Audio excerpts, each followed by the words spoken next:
Good morning students, Radhe Radhe. आज का हमारा टॉपिक है लाइट रिएक्शन। अगर हम बात करें फोटोसिंथेसिस की, जो हमने पिछले टॉपिक में पढ़ा था फोटोसिंथेसिस, तो फोटोसिंथेसिस में मैंने आपको बताया था कि जो फोटोसिंथेसिस की रिएक्शन है, फोटोसिंथेसिस की प्रोसेस वो दो स्टेप में कंप्लीट होती है। पहला लाइट रिएक्शन, पहली जो रिएक्शन है वो क्या होगी, लाइट रिएक्शन। और दूसरी की अगर हम बात करें तो दूसरी क्या होगी, डार्क रिएक्शन। लाइट रिएक्शन की अगर हम बात करें तो लाइट रिएक्शन में दो फोटो सिस्टम पाए जाते हैं। एक होता है फोटो सिस्टम फर्स्ट और दूसरा है फोटो सिस्टम सेकेंड। पहला है फोटो सिस्टम फर्स्ट और दूसरा है फोटो सिस्टम सेकेंड। अगर हम लाइट रिएक्शन की बात करें तो लाइट रिएक्शन दी किसने थी, लाइट रिएक्शन की डिस्कवरी जो है वो हिल ने की थी। लाइट रिएक्शन थी हिल ने, इट वाज डिस्कवर्ड बाय हिल। और इनके साइंटिस्ट के नाम पे ही लाइट रिएक्शन को हिल रिएक्शन भी कहा जाता है। इसके अलावा लाइट रिएक्शन होती कहाँ है, तो लाइट रिएक्शन क्लोरोप्लास्ट के ग्रेना पार्ट में होती है।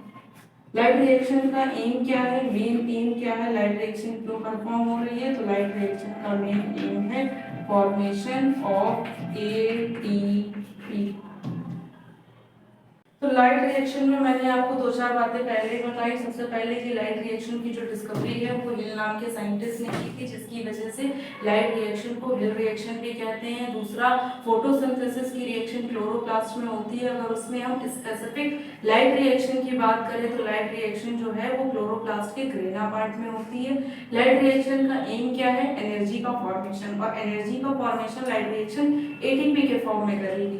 इसके अलावा जब हम लाइट रिएक्शन की मैकेनिज्म बनाते हैं तो लाइट रिएक्शन की मैकेनिज्म में हमें जेड शेप का स्ट्रक्चर मिलता है, जिस वजह से लाइट रिएक्शन को जेड स्कीम के नाम से भी जाना जाता है। तो इसमें पहले ही बता दिया था, दो फोटो सिस्टम इन्वॉल्व होते हैं, पहला फोटो सिस्टम फर्स्ट और फोटो सिस्टम सेकेंड। यहाँ हम फोटो सिस्टम सेकेंड जो है, फोटो सिस्टम सेकेंड को पहले रखेंगे और फोटो सिस्टम फर्स्ट को बाद में रखेंगे।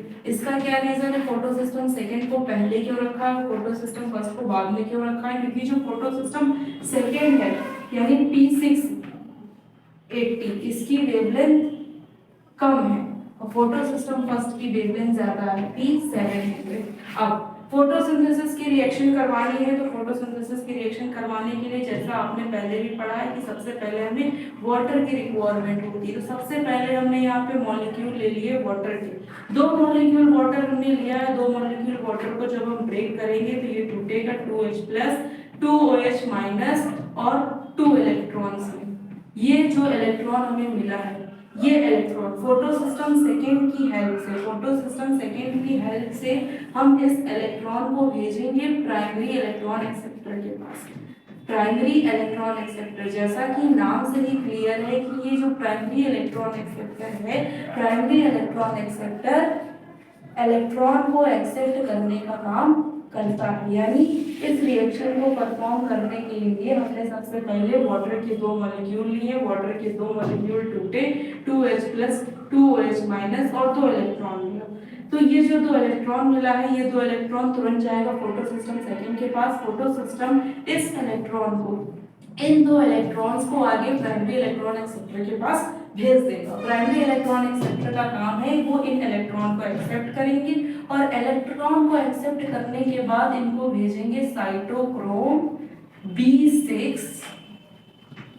B6F कॉम्प्लेक्स के पास। साइटोक्रोम B6F कॉम्प्लेक्स क्या, cytochrome B6F complex in electron को एक्सेप्ट करेगा और इलेक्ट्रॉन को एक्सेप्ट करने के बाद इन यहाँ पे ADP यानी एडेनिन डाइफॉस्फेट पहले से मौजूद है, वो एक इनऑर्गेनिक फॉस्फेट के साथ जुड़ेंगे और ATP का फॉर्मेशन करेंगे। फिर वो electron as it is transfer हो जाएंगे फोटो सिस्टम फर्स्ट के पास। फोटो सिस्टम फर्स्ट क्या करेगा, इन इलेक्ट्रॉन को भेज देगा फेरिडॉक्सिन के पास। फेरिडॉक्सिन प्रोटीन का एक मॉलिक्यूल है।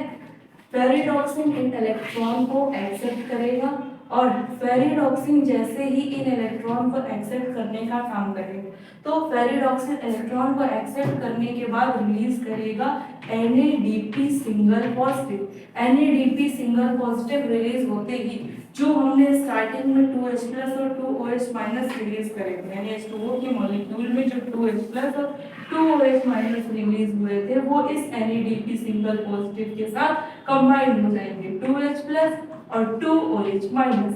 और वो जो इलेक्ट्रॉन को हम यहाँ से फोटो सिस्टम सेकेंड से प्राइमरी इलेक्ट्रॉन एक्सेप्टर तक लेके आए, प्राइमरी इलेक्ट्रॉन एक्सेप्टर से फोटो सिस्टम फर्स्ट, फिर फोटो सिस्टम फर्स्ट से पेरिडॉक्सिन के पास, वो इलेक्ट्रॉन इससे कंबाइन होगा और फॉर्मेशन होगा NADPH2 का। NADPH2 क्या है?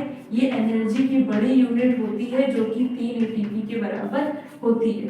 लाइट रिएक्शन का एम था ATP का फॉर्मेशन करना, जो कि हो गया। तो एक बार फिर से एक्सप्लेन कर रहे हैं। अगर हम बात करें लाइट रिएक्शन की, तो लाइट रिएक्शन में दो फोटो सिस्टम होते हैं, फोटो सिस्टम फर्स्ट और फोटो सिस्टम सेकेंड। यहाँ हमने फोटो सिस्टम जो सेकेंड है उसे पहले रखा है, क्योंकि फोटो सिस्टम सेकेंड की जो वेवलेंथ है वो भी 680 है, कम है। फोटो सिस्टम फर्स्ट की वेवलेंथ ज्यादा है। सबसे पहले फोटोसिंथेसिस की प्रोसेस परफॉर्म करने के लिए हमें चाहिए वाटर का मॉलिक्यूल, तो हमने लाइट रिएक्शन परफॉर्म करने के लिए 2 वाटर के मॉलिक्यूल लिए, 2 वाटर के molecule टूटेंगे, 2H plus 2OH minus और 2 इलेक्ट्रॉन रिलीज करेंगे। ये जो 2 इलेक्ट्रॉन रिलीज हुआ है, ये इलेक्ट्रॉन तुरंत फोटो सिस्टम सेकेंड के पास जाएगा। फोटो सिस्टम सेकेंड इस इलेक्ट्रॉन को प्राइमरी इलेक्ट्रॉन एक्सेप्टर के पास भेजेगा। प्राइमरी इलेक्ट्रॉन एक्सेप्टर इस इलेक्ट्रॉन को एक्सेप्ट कर लेगा और एक्सेप्ट करने के बाद भेजेगा साइटोक्रोम B6F कॉम्प्लेक्स के पास। साइटोक्रोम B6F कॉम्प्लेक्स के पास ऑलरेडी एडेनिन डाइफॉस्फेट मौजूद है। ये जो एडेनिन डाइफॉस्फेट है, इसके साथ एक इनऑर्गेनिक फॉस्फेट जुड़ेगा और एक ATP का फॉर्मेशन हो जाएगा। और जो इलेक्ट्रॉन प्राइमरी इलेक्ट्रॉन एक्सेप्टर से आया है वो एज इट इज ट्रांसफर हो जाएगा फोटो सिस्टम फर्स्ट के पास। फोटो सिस्टम फर्स्ट उस इलेक्ट्रॉन को फेरिडॉक्सिन के पास भेजेगा। फेरिडॉक्सिन एक प्रोटीन का मॉलिक्यूल है जो उस इलेक्ट्रॉन को एक्सेप्ट करेगा और रिलीज करेगा NADP सिंगल पॉजिटिव। अब रिलीज हुए NADP सिंगल पॉजिटिव के साथ जो हमने स्टार्टिंग में 2H और 2OH माइनस लिए थे वो जाके कंबाइन होंगे और साथ ही साथ ये electron NADP single positive 2H plus 2OH minus और 2 इलेक्ट्रॉन जब आपस में जुड़ेंगे तो NADPH2 मिलेगा। NADPH2 एनर्जी की एक बड़ी यूनिट है जो 3 ATP के बराबर होती है।